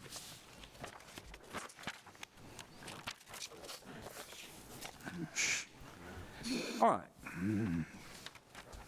That wasn't one of our most efficient cases, but we got through it. Next case is case 4419, Travis Dalton, short-term rental use, located at 351 Atkinson Road, Lot 1, Clemens property, tax map 114, a portion of parcel 1. Zoning is A1, agricultural, size is 21.72. We'll get staff recommendations on 4419. Mr. Chair, the applicant is requesting to use the property for short-term rental. Staff members have received a business plan stating how the applicant considers using the property. If the use is granted, staff recommends the business plan be made part of the approval and put the applicant on notice that there are any changes to the structure or expansion of the use of the property. The applicant must appear before the board with a revised plot plan and business plan for approval. The caretaker for this property is located on the adjacent parcel of land. If the board approves the request, the applicant must provide contact information to WEMA, the Wilson County Zoning Office, and the County Sheriff's Office. The home has a 3-bedroom perk and is advertised with a limit of 6 guests. Typically, the board will allow 2 guests per bedroom, meaning your maximum number of guests would be 6. Fitting with the submitted business plan, Airbnb short-term rentals are used permissible upon appeal in the A1 zone district with a minimum acreage requirement of 2 acres. Staff will note that this property came in on a complaint on August 7th, 2025, and that is part of the reason that they're here before you. Given the language in the zoning ordinance, staff can recommend approval of the short-term rental. If the use is approved by the board typically approves a first-time request for a period of 1 year. Again, just for a little bit of clarification, the applicant does live on the adjacent tract. As of right now, both of the applicant's parcels have been combined for tax purposes. I'm assuming they will get broken out at some point with the structures. They may not, that's not my department, but the Airbnb is on a separate parcel from the primary home site. It's just been combined for tax purposes. Okay, who's here to represent 4419 Dalton? All right, come forward, please. Morning. Thank you for your time. Address, please. 355 Atkinson Road, Lebanon. It's adjacent to the 351 Atkinson, which is where the Airbnb is. You're Travis Dalton? Yes, sir. Okay. Now, anything you'd like to tell the board, sir? If you look at the map, both our house and the proposed Airbnb are about 400 feet apart from each other. They're the closest buildings to each other is our primary residence and then this second residence. Here, the primary residence is roughly right here on the property. This area is not completely up to date. These are newer structures, and Airbnb is in this clearing right here, roughly. Yes. Right. But we're only seeing one parcel because of tax purposes. Right. The applicant owns both parcels, and they've been combined. And since he still owns both homes, I think they can still remain combined. That's a assessment office, not my department. Gotcha. Okay. Anything else you'd like to tell the board, sir? Do you want some background on why we built it, or do you not? Background on what? So we built the second home because my wife is part of a large family, and both her parents are dead, and so we want one place where the whole family can gather. That was the main heart behind it. But it's empty most of the year, and we would like to use it as an Airbnb when it's not being used for family gatherings and guests. So. And they tell us this came in on a complaint. Do you have some parties or something that got out of hand? I'm not aware of any complaint. Oh. Okay. That might be my error. I apologize. Okay. The board have questions for the applicant? We came forward to get the permit. I don't think there was any complaint. And you realize, the business plan will be part of the motion. Yes. If the board elects to make a motion. You'll be limited for the first year to 1 year of operation, after which you're not guaranteed any further approvals, but, we go 1 year, and then 3, and then 5, just to see if everything works out. You're limited to 6 people. You have a contact, well, you live right next door, so you would be the contact? Yes. Okay. And quiet hours are in your business plan? I don't Yes, remember. 10 p.m. to 7. I think. 10 to 7, got you. Okay. Does the board have questions for the applicant? I got one. Go ahead. Have you been renting this out before today? No, I was going to say it's not listed on Airbnb at all. The only people that have stayed there are our personal guests. Okay. Okay. Other questions from the board? If not, is there anyone else here wish to address 4419 Dalton? Seeing none, we'll close the public hearing and turn to the board for a motion on 4419. Make a motion that this be approved upon staff recommendation and that he comes back in 1 year. Okay. Have a motion to approve 4419 for 1 year, and his business plan limited to will be part of the motion. 6 people, a 6-person limit would be part of the motion, and the other information required in the recommendation would be part of the motion, correct? Okay? I'll second. Have a motion and a second. Now, discussion on the motion. If not, all in favor vote aye. Aye. Opposition vote no, and the ayes have it. Okay. Our next case is 4420, Christina Soto Madrid and Joshua McAllister. Variance for a variance of 9'6" from the west side yard setback requirement of 10 foot, which then that's on a pole barn. I'm gonna read these differently than I normally do because there's several of them. So on the pole barn, they need a variance of 9'6" from the west side yard requirement of 10 foot. Also on the pole barn, they need a variance of 6 feet from the separation requirement of 8 feet between structures. And then we have a shed. They need a variance of 8 feet from the required 10-foot rear yard setback, and also a shed, a variance of 4 feet from the east side yard requirement of 10 feet. The property is located at 205 Philadelphia Road, Lot 41, Hunters Point subdivision. Tax map is 23J, parcel is 41A. Zoning is A1 agricultural. Size of the property, 1.004 acres. We'll get staff recommendations now on 4420. Mr. Chair, the applicant is requesting a variance of 9.5 feet from the west side yard setback and a variance of 6 feet from the setback requirement between structures for the existing pole barn on the site. A variance of 8 feet from the rear yard setback requirement and a variance of 4 feet from the east side yard setback requirement for existing accessory sheds. This is not an older tract of record, with the lot being created in April of 1997. Therefore, staff cannot recommend approval. Okay, who's here to represent 4420? Yes, sir. Joshua McAllister, 205 Philadelphia Road. Okay, so we had applied for a variance for the pole barn. When we did that, we found out that we had 2 other variances that we had to contend with. So I'll start with the pole barn because that is our main concern. So what we have is a situation where we hired what we thought was a professional contractor to come in and build us a pole barn that was going to be multi-use, right? Personal storage, some for my business, and then as well for our gardening stuff, and we've got a chicken coop on the back side of the property, so there'll be storage in there for that sort of stuff. And this fella talked a really good game, sounded good, everything looked good. We signed the contract, and then he proceeded to build the structure. He didn't pull any permits. He didn't do anything as far as that goes. So we are currently in a position where we are suing this contractor. And we've had to go through and get an extensive engineering report done, which unfortunately you guys do not have. It was sort of last minute getting into here. That's why we're last on the docket.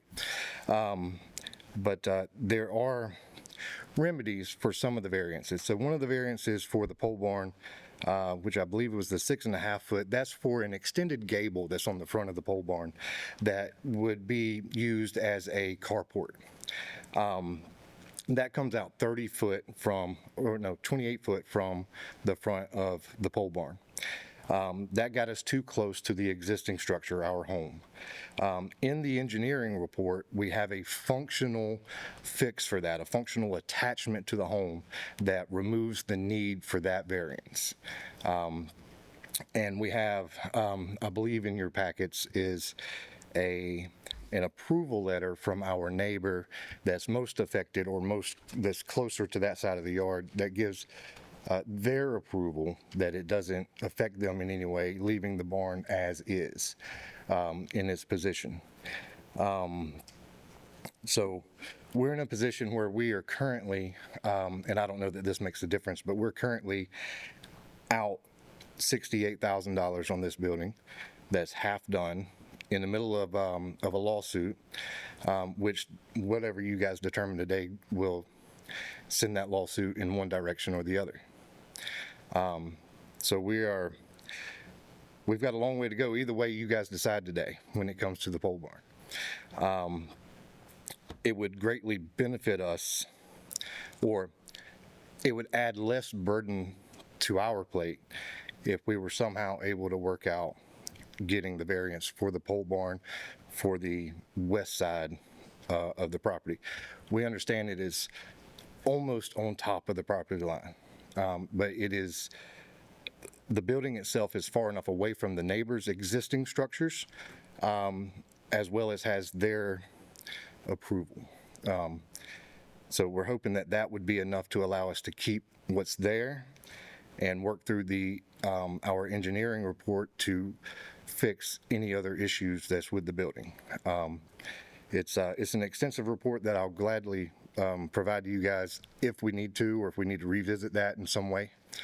I'm sure we will have to, either way, if you guys approve the variance, we'll have to go and apply for a permit, and all that can be thrown into the mix at that point, so you guys know exactly what the engineer found, exactly what has to be replaced or repaired or changed.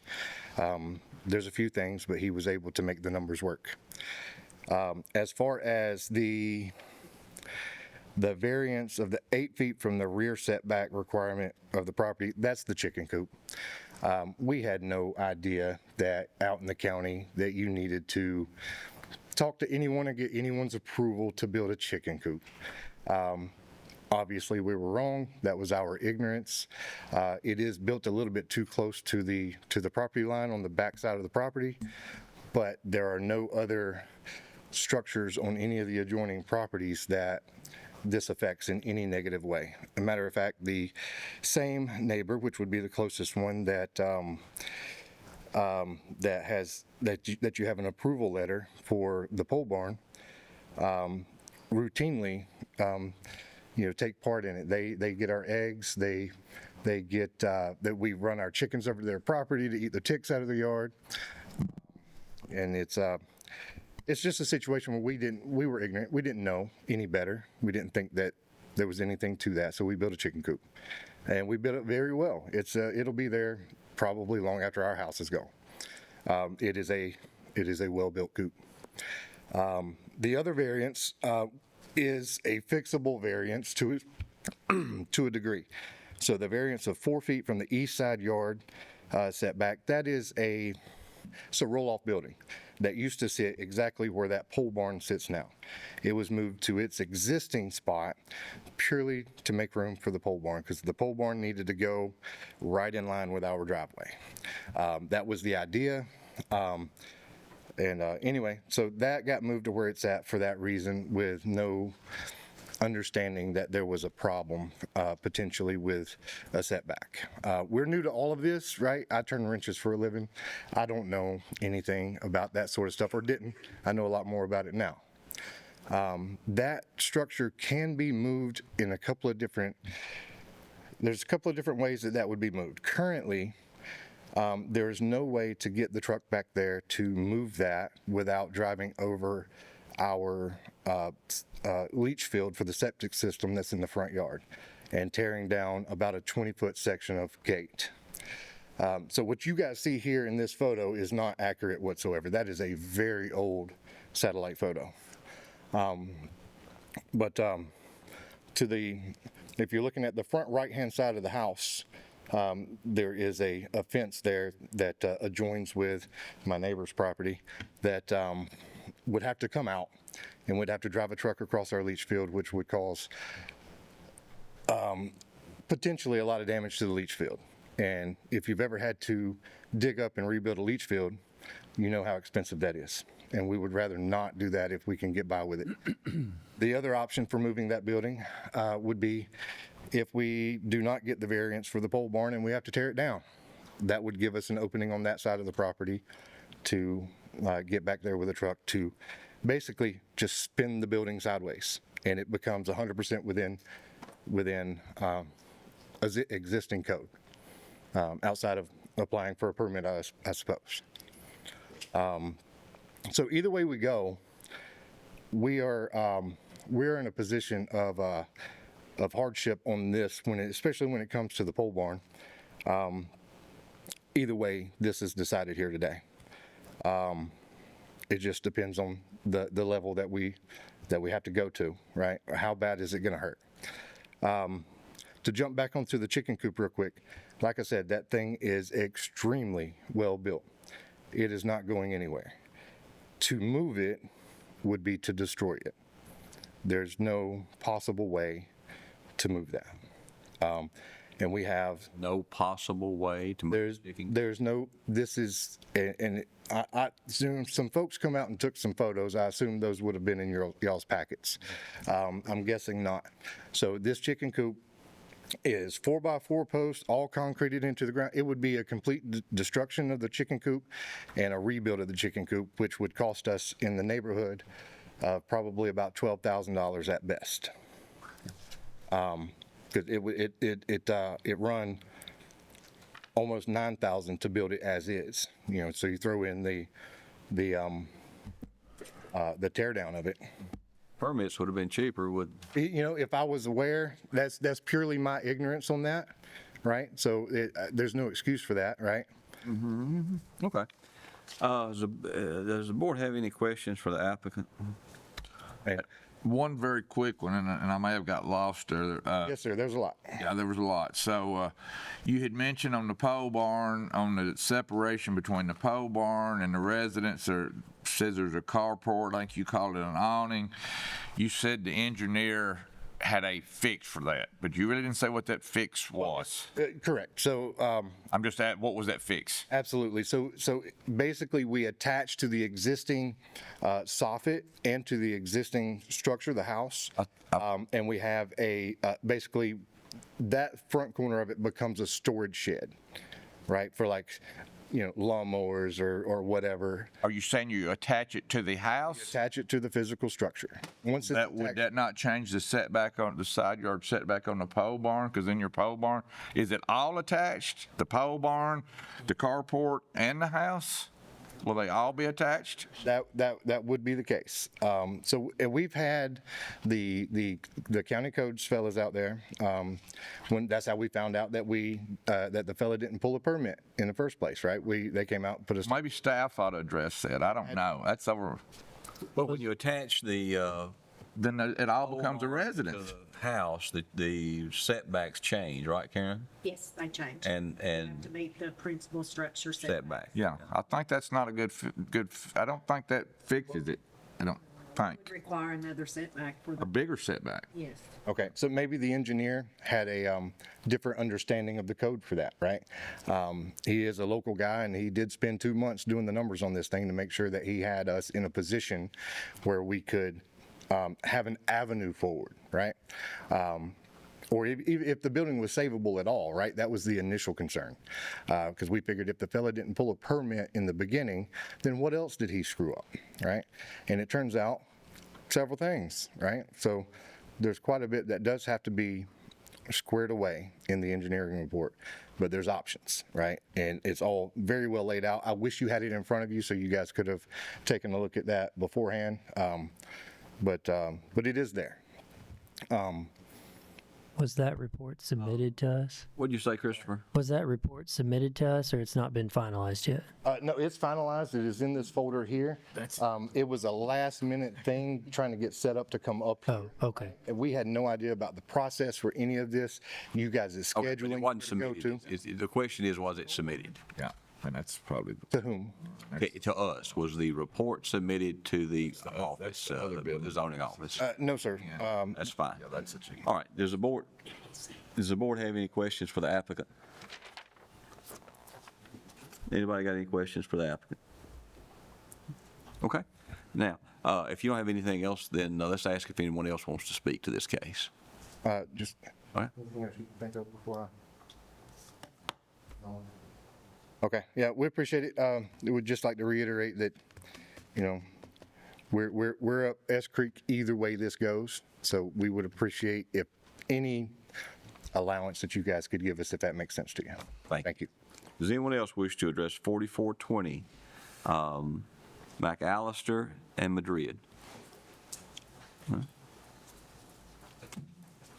And if no, then we'll close public comment on 4420 and turn to the board. Any discussion? Well, Karen, from what he's talking about attaching all these buildings, do we need to press the stop button and the builder, whoever get educated on attaching roofs or not attaching roofs? I mean, if it's attached, your setback goes to 20 instead of 10 if it's attached. I mean, I think, do you understand what? What that gets to us is sometimes they'll attach them to do away with the requirement that they be separated by so far. So that addresses that issue. But here, it would make it worse. Yeah, exactly. And that's what the builder and this gentleman needs to understand.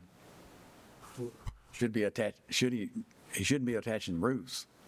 I don't think I don't think his testimony was in error. Like, the engineer is correct. Like, if they attach the structures, it gets rid of the separation requirement. I just don't think he was aware that it increases the setback requirement. Right, that's what I'm saying. So he needs to understand what he needs to be doing or not doing. Solving one makes the other one work. Exactly. Yeah. But when you're already over the setback, 9.5 feet or a 10-foot, yes, I don't know how much worse it can get. But okay, sorry. All right, now turn to the board. Do we need to have any further discussion? His testimony, which has been quite lengthy and in-depth, and of course, he has testified there's a lawsuit. To what degree, and I'm just rambling on, what degree does he have when he hires I don't know if he's injured license, when he hires somebody that screws all this up, more or less, is it, I mean, at the end of the day, it's on the homeowner to know what's right. You know what I'm saying, where I'm just asking, I'm just talking, you know. What's your question exactly? Well, Does he have any, I guess the question would be, is it a hardship that he hired somebody and paid somebody who should have done all this, but they didn't do all that? And I know that's, I'm just asking, not really. The answer to that would be no. Okay, well, I mean, I'm just. Under the buyer beware. I understand that. The applicant should have done his due diligence, correct? You know, this really isn't relevant to what we should consider, but making sure you have a licensed, qualified contractor is on the homeowner. Right. Making sure the permits are purchased and obtained is on the homeowner. I'm good. Yeah, I mean, that's kind of where I was headed with this. I just wanted to get it out. Yeah, the state has quite a list of requirements for contractors, you know, that they come up with. So, I'm good. Okay. Other questions?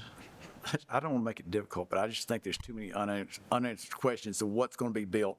And there needs to be some kind of final plan presented of how that structure's going to be attached or not attached, all that kind of stuff. I think the structure's already built is the issue. I think it's relevant to our proceeding though today to what they might do down the road. It seems like there's a lot of confusion. Well, I think there's a lot of, if you don't mind, sir, just let us talk. You know. Or it may be just be me, but I think he's found out new information today about if he attaches these roofs, what kind of problem he's going to have. So that's where I'm coming from, and maybe I'm misunderstanding, but I'm confused. If you feel that some of his requested solutions will change the variance request before you, then you can recommend that you defer it and he get additional information to staff, and then we'll update all the requirements for next month's agenda. That's an option. I don't know what they may come up with. I mean, he's violating the setback 9.5 feet out of 10, so being 6 inches off the property line is going to be hard to deal with. The only people that we allow that for is the Corps of Engineers, and they're federal folks, and Yeah, regardless of what he does with the setback between the buildings, which is all that's, if he attaches them, that just does away with the 8 foot between buildings. End of the day, they built a building that's 6 inches off the property line, and there's not anything that I can tell that's going to change that, unless he buys additional acreage from the adjoining property owner. we could defer, but I would suggest we defer. We put a time limit on them coming back. But yeah, if they do attach the separation variance, and that's, the separation issue goes away, the side yard variance increases. This is A1, so it would go from 9.5 feet to 19.5 feet. Yeah, so the problem doubles. But if the board had rather defer for 30 or 60 days and allow them, to submit their report, if that's your pleasure, that doesn't hurt anything. I don't think that's being unreasonable. Y'all can correct me if No, I agree with you. people's ducks need to get in order. Yeah, it seems to me that because it's been found to be a non-compliance, that his remedy is exactly what he's doing, sue the contractor. For us to rule something against the county ordinance, against the commission, what they want, to try to help him, I don't think we're in a position we can do that. His remedy is exactly what he's doing, sue the contractor and then put it back in compliance. I don't disagree with Kerry in that it's not a bad thing to allow him every opportunity. But in the end, in my mind, it would be extremely difficult to go against the ordinance to this extent. It is. But allowing him every opportunity to show us what might be done, I don't know that it hurts anything. Yeah, I don't think it's any harm. He's not going to keep proceeding. So. But this is a train wreck. But ultimately, at the end of the day, short of buying additional property, he is an existing building that's 6 inches from the property line. Exactly. And you can defer it from now on. And it's not going to change that. And it's not going to change. He's got an existing, short of buying additional property. I mean, unless y'all come up with what other option is there? He has an existing building 6 inches from the side yard property line. It doesn't bother me. I'm happy to defer it too. It doesn't bother me to allow these folks an opportunity to try. I'm fine. Yep. But they need to be aware that, this is really, really outrageous from our perspective. Outrageous from ours as well. Get back to Steve. Honestly, I would rather that we deny if that's going to be the likely outcome. He can move on with his lawsuit. I can, when it comes to what your question was. If your request is for us to take action, we'll be tickled to do so. Well, it furthers us one way or the other, right? So it just changes that existing. You have every right to request that. I'm sorry? You have every right to request us to take action. I would rather you guys take action on the pole barn, and then maybe if we can separate out the other two things, because the action that I believe you're gonna take on the pole barn would allow us in for that shed to be moved anyway. so we could come in compliance with that. The only real variance that I would really ask for a lot of lenience. I don't know that you can pick and choose. I don't know that you can pick and choose. We're going to have to take action or not. I would ask that we separate, because they're entirely separate issues, all done not by the same person, none of it's related to each other other than they're on the same property. If we could separate out the rear variance, and the side variance with the understanding that once you guys, which I'm pretty sure you will, deny the pole barn, then when that has to be torn down, then I can come in and I can correct the shed variance, and come in compliance. So at the end of the day, the only real variance that I'm asking you guys for would be for the chicken coop on the back of the yard. But the chicken coop is 2 feet from the property line, right? Yes, but there's literally nothing else around it. No one in these stores, but everyone that's adjoining to the property right there, that's the spot where everyone enjoys it, everyone. I don't necessarily want to get into a debate with you, but the fact that there's nobody on the other side is only of the smallest relevance. Understood. Just off my comment. Okay. All right, so the applicant has asked that we take action. You all heard his conversation. So in regard to case 4420, do I hear a motion? I'll make a motion to deny based on staff recommendation. I have a motion to deny based on staff recommendations. Does he have a second? Second. I have a second. Which one? Second. Pick one. All right, any discussion? Was it Neil? Who did you put for second, Howard? You. Okay. Maybe that's fine. Okay. If there's no discussion, all in favor vote aye. Aye. Opposition vote no. The ayes have it. You're denied.